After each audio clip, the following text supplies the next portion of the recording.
जय श्री राम। श्री नारायण जी कहते हैं कि हे प्रताप, तू खूब जानता था कि अंबर राघवती ने सोने चांदी के टुकड़ों पर मर्यादा बेचकर अपनी कन्या की शादी अकबर के साथ कर दी। तुझे अच्छी तरह मालूम था कि बीकानेर के नरेश अकबर की छत्र छाया में विश्राम कर रहे हैं। बूंदी ने अकबर की अधीनता स्वीकार कर ली है। अजमेर ने अपने को अकबर के हाथों में सौंप दिया है। माँ के पैरों में पराधीनता की बीड़ी पड़ी हुई है। यही नहीं, तू यह भी जानता थे कि विद्वेष की आग मेरे घर में लगी हुई है। लिखते कलम कांपने लगती है, हृदय विदीर्ण होने लगता है। तुझे अच्छी तरह मालूम था कि एक ही माता के एक ही गर्भ से जनित सहोदर शक्ति सिंह मुगलों की आराधना से दूर नहीं है। भाई सागर सिंह अकबर के दरवाजे पर रोटी के एक टुकड़े के लिए कुत्ते की तरह दुम हिला रहा है। वीर सैनिक, लेकिन तुझे इसकी दहशत नहीं थी। स्वाधीनता के सामने टिड्डी दल का भय नहीं था। तुझे तो आगे बढ़ने का अभ्यास था। तूने किसी भी युद्ध में एड़ी की जगह अंगूठा नहीं दिया। गरजती हुई तोपों की विकराल मुखों से धाए धाए गोले बरसते हों, छप छप करती तलवारें क्रुद्ध नागनों की तरह फुफकार रही हों, भाले बरछों के भयावह प्रकाश में चकाचौंध लग रही हों। प्रतिद्वंदी की सेना विजय की आशा से कराहती लाशों के सीनों को रौंदती हुई बढ़ती चली आ रही हों। रण क्षेत्र में हाहाकार मचा हो, किंतु तेरे चेतक को रोकने की शक्ति पैदा ही नहीं हुई थी। वह तो तब तक अविराम गति से बढ़ता था जब तक फला फल का निर्णय न हो जाए।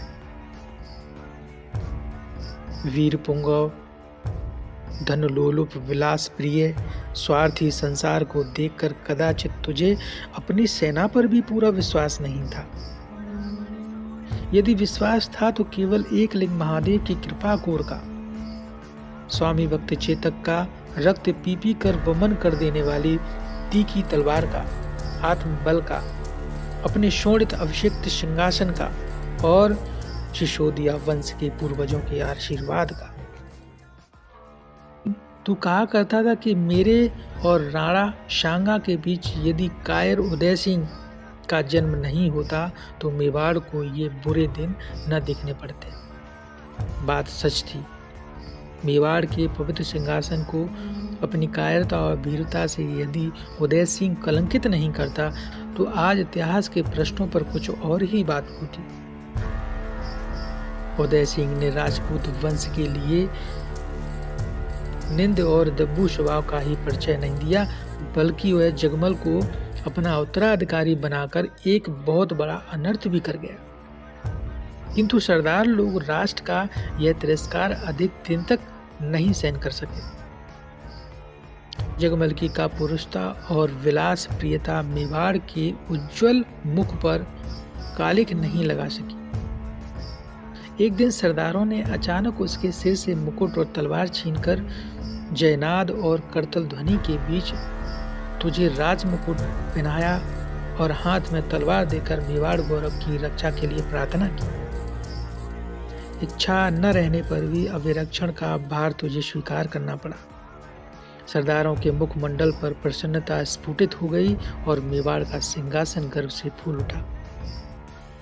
पतझड़ के बाद वसंत आया।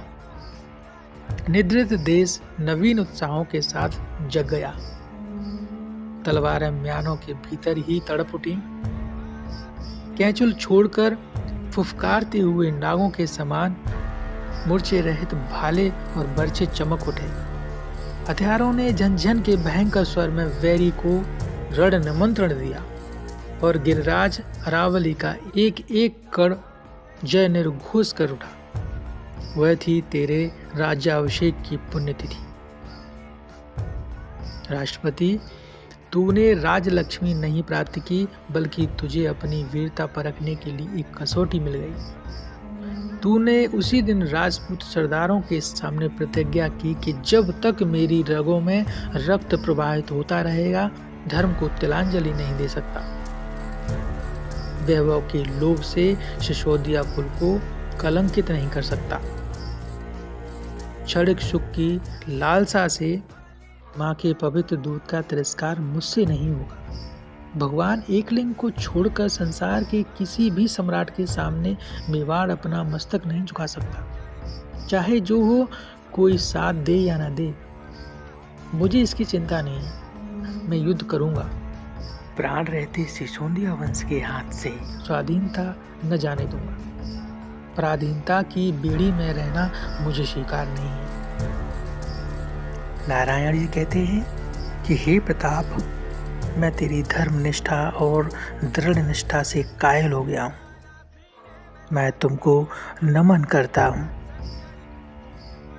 लेकिन अकबर बहुत व्यभिचारी था। सुनिए द्वितीय सर्ग। करोन्मत्त प्रेम के लेन देन का मृदु व्यापार, ज्ञात न किसको था अकबर की छिपी नीति का अत्याचार। अहो हमारी माँ बहनों से सस्ता था मीना बाजार, फैल गया था अकबर का वह कितना पीड़ा में व्यभिचार। अवसर पाकर कभी विनयनत कभी समझ तन जाता था, गरम कभी जलसा पावक सा कभी नरम बन जाता था। मानसिंह की फूफी से अकबर ने कर ली थी शादी, अहो तभी से भाग रही है कोसों हमसे आज़ादी। उड़ता था विकल देखकर मधुर कपोलों की लाली, पीता था अग्नि सा कलियों के अधरों की मधुमय प्याली। करता था वह किसी जाति की कांत कामनी से ठनगन, कामातुर वह कर लेता था किसी सुंदरी का चुंबन। था एक समय कुसुमाकर का लेकर उपवन में बाल हिरन, वन छठा देख कुछ उससे ही गुनगुना रही थी बैठ किरण। वह राका शश की ज्योत्सना सी, वह नव वसंत की सुषमा सी, बैठी बिखेरती थी शोभा छवि देख धन्य थे वनवासी। आंखों में मद की लाली थी, गालों पर छाई और रढ़ाई थी, कोमल अधरों की शोभा थी, विद्रुम कलकासी खिले आई। तन कांति देखने को अपलक थे खुले कुसुम कुल नयन बंद, उसकी सांसों की सुरभ पवन लेकर बहता था मंद मंद। पट में तन तन में नव यौवन में छविमाला थी, छविमाला के भीतर जलती पावन सतीत्व की ज्वाला थी। एक जगह जग की शोभा कोई न देह में अलंकार, केवल कट में थी बंधी एक शोड़ित प्यासी तीखी कटार। हाथों से सुला कर नव बाल हिरन का कोमल तन, विस्मित सी वह उससे पूछ रही, वह देख देख वन परिवर्तन। कोमल कुसुमों में मुस्काता छिपकर आने वाला कौन, बिछी हुई पलकों के पथ पर छवि दिखलाने वाला कौन। बिना बनाए बन जाते वन उन्हें बनाने वाला कौन, कीचक के छिद्रों में बसकर बीन बजाने वाला कौन। कल कल कोमल कुसुम कुंज पर मधु बरसाने वाला कौन, मेरी दुनिया में आता है वह आने वाला कौन।